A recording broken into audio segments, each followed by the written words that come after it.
Hello everyone and welcome to this second in a long time commented replay on RUSE. So once again it's a replay that Shepard gave me, so it's NU Shepard versus man, I sometimes speak too quick, against no unit European Union. So it's on the same map as the last replay, so sorry for that, but it's still a nice match, so I wanted to show it to you. Shepard playing the German army against the Russian army controlled by European Union.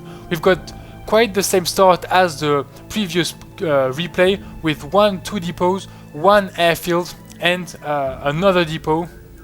There we go, for Shepard. So 3 depots and 1 airfield. On European Union side, we've got 1, 2, 3, 4 depots for a start. It's a huge amount of depots for a 1v1. 4 depots, 1 barracks over here, 1 over here, and 1 anti-air building over here. So yeah, well, at least European Union is taking advantage of the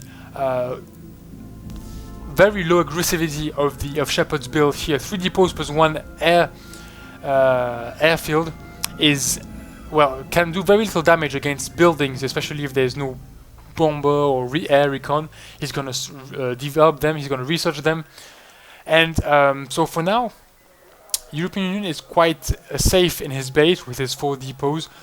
Bombers are on the way, but with no recon, if he manages to put camos, he will be able to defend himself. But 1 ME-111 in the air, probably waiting for a second one. Here we have it, because we need 2 light bombers like these, just like the Amiotes or the American bombers. We need 2 of them to destroy a building, apart from the admins, of course, but admins in 1v1, it's just suicide. So the bombers are coming in, trying to take out the depot over here, but 1 camo is put by European Union, so 2 camos over here. And, well, quite a nice move, actually, by European Union, defending his base just in time.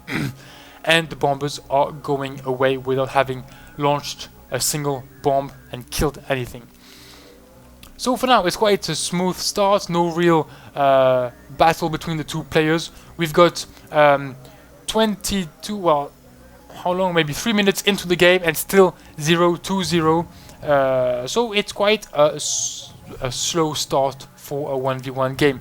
The ISU is starting to hit the supply depot over here, but the armored recon is pursuing that unit, obliging it to pull back.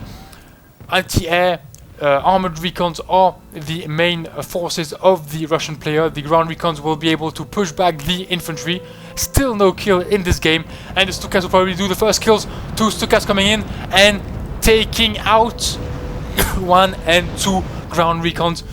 The German player makes the 2 first kills, 30 points to 0. 2 bombers coming in on the left, but one of them is being shot by the 37mm, and they decide to pull back. The ground recon is pushing in the middle of the map, taking out the anti-air units. Russian player went for an airfield and developed directly the Yak-3 units, and well, the Yak-3 are coming in and will fire on the bomber. The bomber will probably make it to the airfield. He is turning, and no, he is down. The bomber is killed by the Yak-3. 40 points to 25.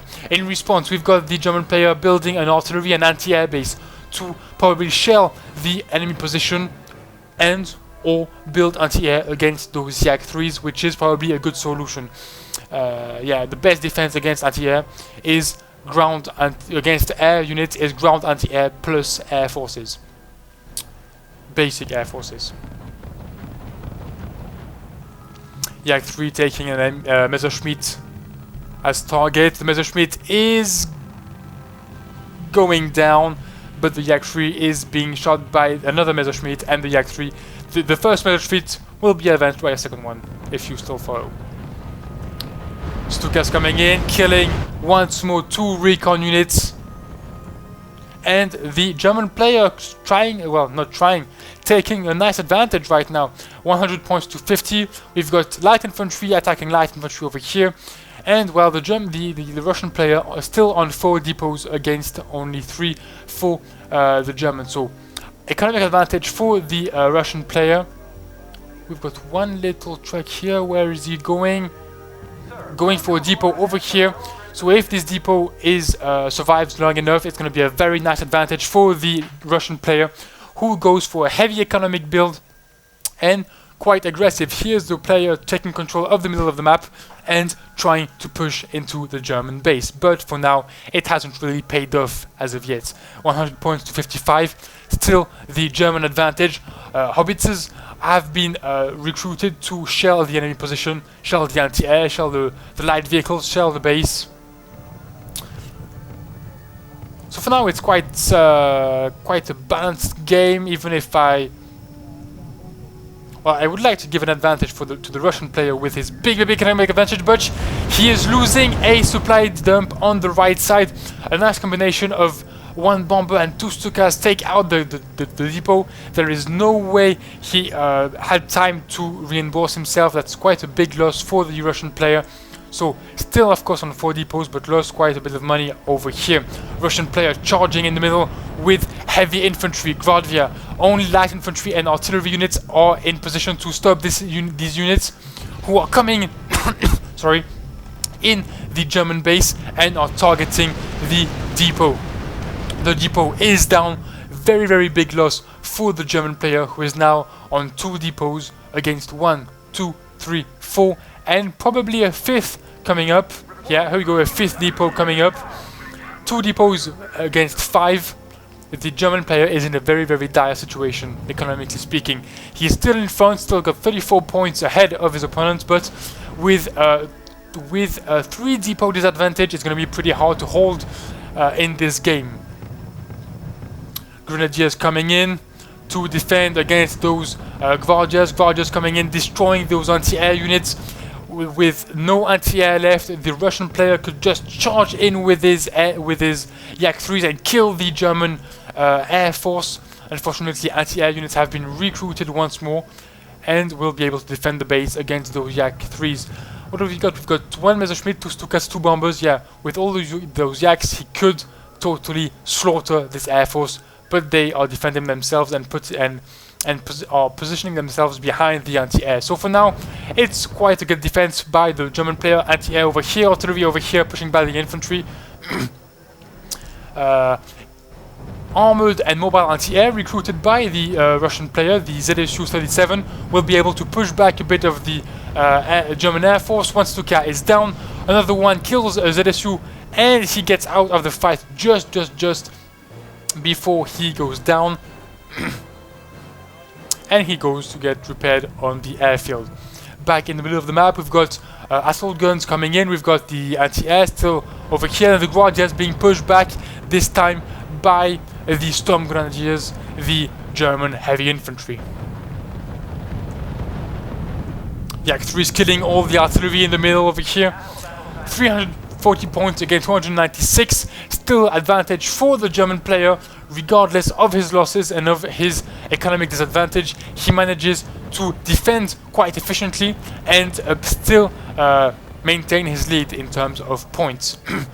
In terms of depots, 1, 2 left, 3 depots, 4 depots, 5 depots left on the Russian side, 2 only on the German side. He's got 18 points here, $18 here, 18, 12, 20, 18. Yeah, it's gonna be a few depots. I'm gonna get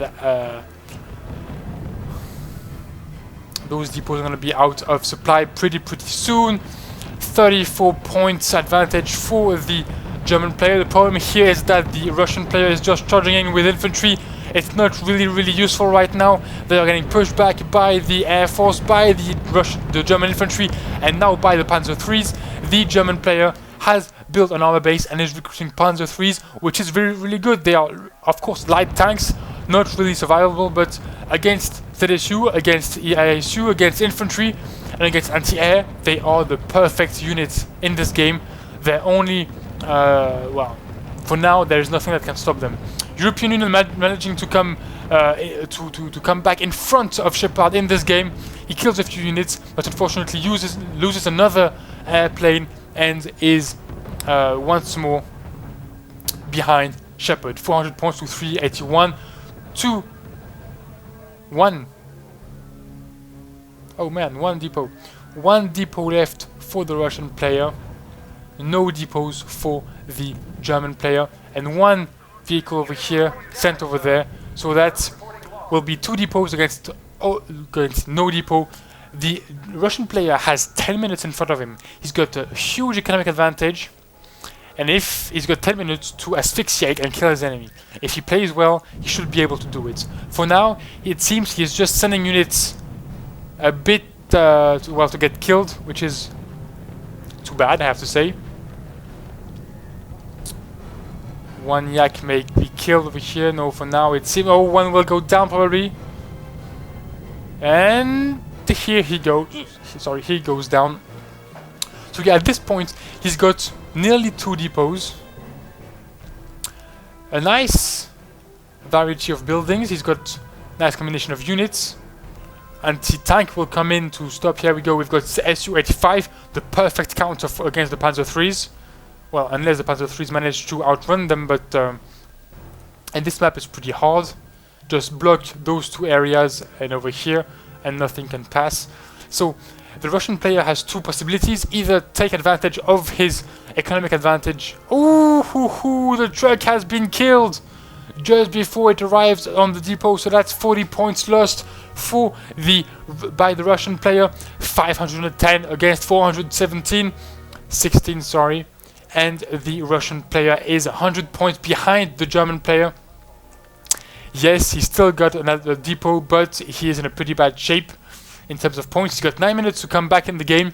So I was saying he's got an economic advantage, so what he can do now is either he uses this advantage, pushes in the enemy base and reinforces his army regularly with his economy, or he just asphyxiates the German player, makes sure these depots aren't retaken by the German player, and wait and just recruit artillery and shell the German base. Let's see what solution the Russian player European Union uses against Shepard. Let's see. So we've got a small harassment over here. The assault cannons coming in and shelling. Artillery has been recruited and is also shelling. So for now it seems like he is going for the asphyxiation method, with artillery hitting everything they can against the German player in the German base. Unfortunately, a small camo, which is the case right now, and if he has a radio silence, well, it's going to be pretty hard for the artillery to hit anything. So at one point or another, the Russian player will have to send in recon units to be able to shell the German position. Internal attack on the right here. He's got a nice combination of recon, anti-air and anti-tank. He's got a bit of a lack of anti-infantry troops, unfortunately, which Shepard has detected, and he is just charging in with his infantry, trying to kill those anti-tank guns. One anti-air truck killed. One anti-tank gun killed. Well, vehicle. That's one more big loss for European Union. He is still 100 points behind Shepard. It's going to be pretty hard. It's got only 5 minutes left to come back in this game. Has he retaken a new depot? He's got only 1 left over here, and 1 new truck is coming out, and 1 new depot is... Oh, no, sorry. Wow, that was close.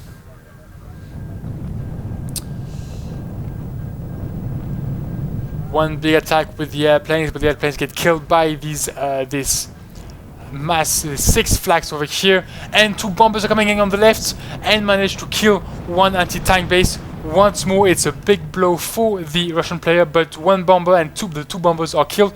So in terms of points, it's in favor of the Russian player actually, but he won't be able to recruit any more anti-tank guns, which is quite nice for the Panzer IIIs.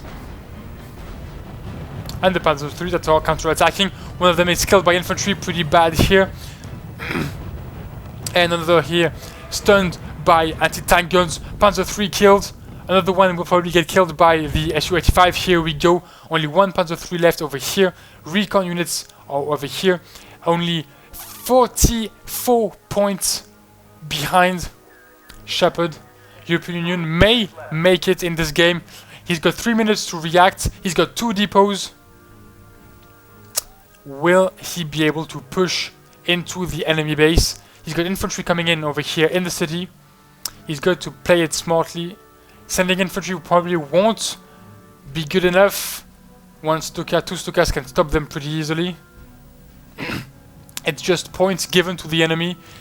Yeah, but well, actually he can see the enemy base with his artillery. If he can see the enemy armor base, what he should have done is send an infantry over here like he's doing, but send in a recon also to detect the bases and shell with his artillery. He is shelling the base, and will the base resist? The base is killed. European Union is only 4 points behind. He is passing in front of Shepard. He kills a few units, but his air units that are killed are just giving points to the enemy. More units are killed. Shepard back in front, 50 points in front of European Union. He's got 1 minute to come back in the game. Infantry still present over here. The artillery can't target much units, well, not valuable units at least. What would have been nice is one recon coming all the way down here and shelling the airfield. That would have been awesome, but that didn't work, and he is just sending in all he has: Gvardia, assault guns, artillery. But this game seems like it's going to end on a draw with yeah, it's going to be on a draw. Here we go. Your score doesn't exceed 10% of the enemy score, so it's a draw between European Union and Shepard. Very nice game. I hope you guys liked it, and thanks for watching. So, small schedules on what's gonna come. Well, holidays, of course, Christmas, New Year, unless we all die this evening. I'm just recording this on the 21st, just to make you know. So yeah, I'm gonna go on holiday, and I've got exams. So my next videos, probably on Wargame, will either be end December or mid-end January. So it's either in a couple of weeks, either in a month. So don't be surprised if I don't put up a lot of videos, well, in the coming days. But I hope you like these 2 videos. Have a great Christmas, have a great New Year, and enjoy your holidays. See you next time.